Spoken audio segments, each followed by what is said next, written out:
Nous devons tout juger dans nos vies selon la valeur et la nature de ce qui est incorruptible. Vous devez vous arrêter un peu et penser à cela. Tout ce qui constitue ma vie doit être comparé à l'étalon de ce qui est incorruptible, c'est-à-dire de ce qui peut supporter la gloire. Que restera-t-il de tout cela après avoir été testé? Combien de tout ce qui aura caractérisé ma vie subsistera quand je quitterai ce monde, quand tout ce qui est d'ici-bas s'en ira? Qu'est-ce qui réapparaîtra encore marqué par la gloire éternelle? C'est un sérieux défi. Mais c'est ainsi que le ciel voit les choses, et c'est à cela que le ciel travaille. La raison de l'œuvre du Seigneur en nous est selon cette loi, cette norme. Qu'il y ait peu de choses corruptibles, passagères, transitoires, et faire que tout soit incorruptible. Quelle sera en nous, finalement, la proportion de l'incorruptible par rapport au corruptible? Je pense qu'il y a peu de questions plus solennelles et plus sérieuses qui pourraient être posées ou à laquelle nous pourrions être confrontés que celle-là. Oh, combien peu nous voyons les caractéristiques de la vie d'en haut, dans ce qui nous préoccupe, dans ce que nous faisons, dans tout ce que nous accumulons, et combien de tout cela parviendra au terme sans que rien ne subsiste et ne réapparaisse.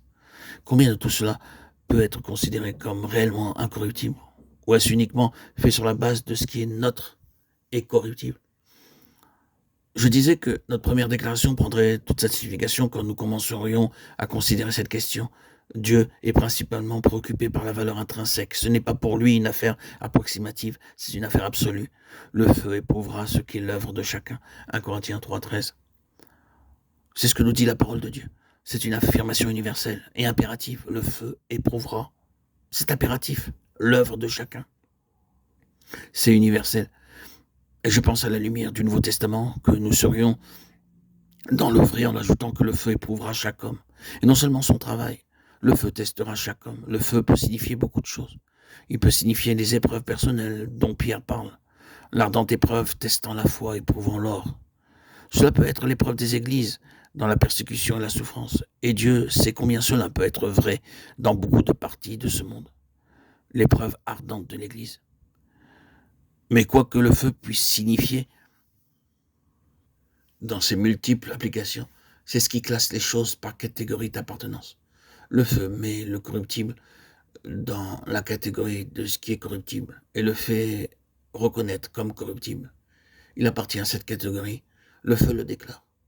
Le feu, d'autre part, classe ce qui est incorruptible dans sa catégorie. Et ce feu n'a aucun pouvoir sur ce qui appartient à ce qui est incorruptible. Il a défini l'une ou l'autre nature. C'est périssable et passager, ou bien c'est impérissable et permanent. Le feu fait cela. Ne nous mettons pas à y penser simplement objectivement. Est-ce que vous êtes dans le feu maintenant? Est-ce que le feu est à l'œuvre dans votre vie maintenant? Le test ardent de l'épreuve, combien d'expressions pourraient définir le travail de ce feu en nous? Oui, c'est une brûlure dans notre expérience. Nous connaissons déjà cette épreuve individuelle du feu. Que fait le feu? Pourquoi le feu? Il fait une seule chose, remettre les choses à leur vraie place pour ne plus nous faire penser légèrement à ce qui est corruptible et à faire de la place pour ce qui est incorruptible, afin que ce qui est incorruptible transcende notre norme des valeurs. Le feu testera chaque homme et le travail de chaque homme.